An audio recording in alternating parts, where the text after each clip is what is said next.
Serious হন, জীবনটার ব্যাপারে serious হন। জীবনটা কিন্তু হেলায় খেলার বিষয় না। একবার চলে গেলে, একবার মৌত হয়ে গেলে কান্নাকাটি কোটি কোটি বছর করলে আল্লাহ পাক আর দ্বিতীয়বার পৃথিবীতে ফিরাই দিবেন, দিবে? তো কি কারণে আমরা আমাদের সময়টাকে হেলায় নষ্ট করছি? সুযোগ আছে কোনো সুযোগ নাই। যেই কাজের পরকালীন কোনো ফায়দা নাই সেই কাজে আমি নাই। সোজা কথা বোঝেন?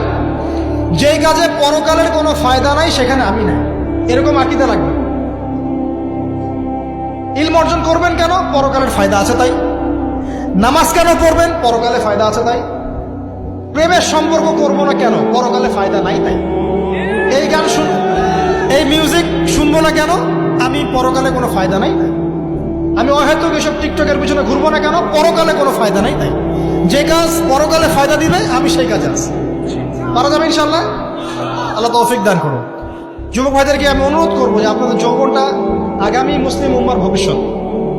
এই যে বলে না যে জাতির কাণ্ডারি হবে অমুক তমুক, কেউ জাতির কাণ্ডারি হতে পারবে না। জাতির কাণ্ডারি যদি হতে চায় তাহলে মুসলিম যুবকরাই হতে পারবে। যারা সারাদিন মাদকদ্রব্য সেবন করে এরা জাতিকে কিচ্ছু দিতে পারবে না। যারা সারাদিন হকি স্টিক নিয়ে ঘুরছে আর নির্মমভাবে মানুষকে মারছে এরা জীবনেও জাতিকে কিচ্ছু দিতে পারবে না। ফাসাদ সৃষ্টি করা ছাড়া কিচ্ছু করতে পারবে না। দেশকে, জাতিকে এবং উম্মাকে যদি এগিয়ে নিতে হয় শুধু মুসলিম যুবকরাই পারবে ইনশাআল্লাহ। এবং কারা পারবে? যারা অন্য ধর্মের মানুষ কিন্তু মনটা স্বচ্ছ সৎ, তারাও পারবে। যাদের মনে সততা আছে অন্য ধর্মের হলেও তারা পারবে ইনশাআল্লাহ। যার মনে সততা নাই সে পারবে না। করাপ্টেড, দুর্নীতিপূর্ণ মন নিয়ে কখনো দেশের খেদমত, জাতির খেদমত করা যায়। বাংলাদেশের সবচেয়ে বড় সমস্যা দুর্নীতি। বাংলাদেশের 1 নম্বর সমস্যা দুর্নীতি। দুর্নীতি যদি না থাকতো আর সমস্ত কালো টাকা যদি সাদা করা যেত বাংলাদেশের মানুষকে আজকে না খেয়ে মরতে হতো না। 65% মানুষকে আজকে এই খাবারের সংকটে ভুগতে হতো না। সামনের দিনগুলো কঠিন হবে, ভয়াবহ হবে, এটা সবাই বুঝতে পারছে, হয়তো শুধু আপনারা পারছেন না। আল্লাহ পাক আপনাদেরকে বোঝার তৌফিক দান করুন, আমিন। সামনে যান, নিজের জীবনকে কাজে লাগান, যৌবনকে কাজে লাগান, একটা হালাল রিজিক সার্চ করেন। অল্প রিজিকে সন্তুষ্ট হয়ে যান, উচ্চাভিলাষী হবেন না। উচ্চাভিলাষী হওয়ার দরকার নাই, যতটুকু আসছে আলহামদুলিল্লাহ, এটুকুর মধ্যেই সন্তুষ্ট থাকেন। পারবেন ইনশাআল্লাহ। সামনে যাবেন, আদর্শ পরিবার গড়বেন। পরিবারের মধ্যে ইসলাম থাকবে। পরিবারের পিতা হবে ইব্রাহিম, পরিবার সন্তান হবে ইসমাইল, পরিবারের স্ত্রী হবে হাজারা অথবা সারা আলাইহিস সালাম। দিনদার ছেলে নাই, বিয়ে নাই। দিনদার মেয়ে নাই, বিয়ে নাই। ওই যেটা আপনি মনে করছেন রূপ সৌন্দর্য হাবিজাবি কিচ্ছু থাকবে না ভাই, কিচ্ছু থাকবে না। 1 বছর 2 বছর পরে সব শেষ। দিনদার স্ত্রী পাবেন, চোখ বন্ধ করে বিয়ে করে ফেলবেন। আর দিনদার স্বামী পাবেন, বিয়ে করে ফেলবেন। আমার স্বামী কত বড় ব্যাংকের চাকরি করে, কত বড় ডিগ্রি, কত বড় সার্টিফিকেট, এটা পরের ইস্যু।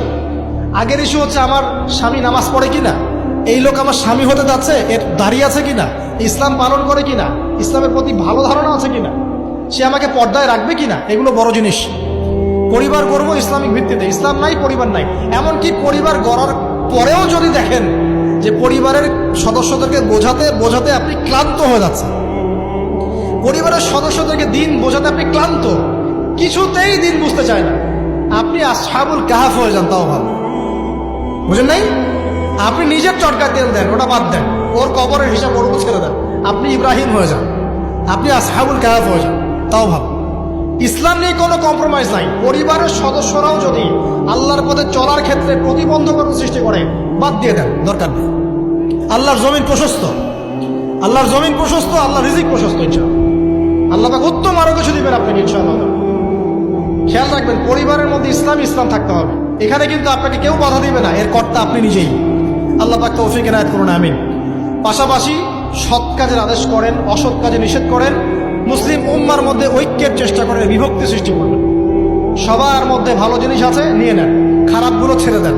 এমন কোন সংগঠন বা দল বা জামা নাই যার 100%ই পরিশুদ্ধ, এমন কোনো নেই, কোথাও নেই। সবার মধ্যেই কিছু না কিছু ভুল থাকবেই, কিছু না কিছু ফল্ট থাকবেই। ওই ফল্টগুলোকে নিয়ে যদি আপনি পড়ে থাকেন আর কাদা ছড়াছড়ি করতে থাকেন, কাজ হবে না। এখন এই যুগটা সেই যুগ না। এটা কি সাহাবীদের যুগ যে চুল ছেঁড়া বিশ্লেষণ করতে হবে? এখন কি খেলাফা কায়েম আছে? সাহাবীদের যুগে খেলাফা কায়েম আছে, ইসলামিক অর্থনীতি কায়েম আছে, ইসলামিক রুলিংস চলছে। তখন সূক্ষ্ম বিষয় নিয়ে সাহাবীরা একে অপরের সাথে কনফ্লিক্টে যাচ্ছে। মত পার্থক্য হচ্ছে। আর এখন তো কিছুই নাই, এখন আপনি ওই ছোটখাটো বিষয় নিয়ে পড়ে আছেন, বড় বিষয়ের তো খোঁজ নাই এখন। আল্লাহ পাক আমাদেরকে বোঝার তৌফিক এনায়েত করুন, আমিন।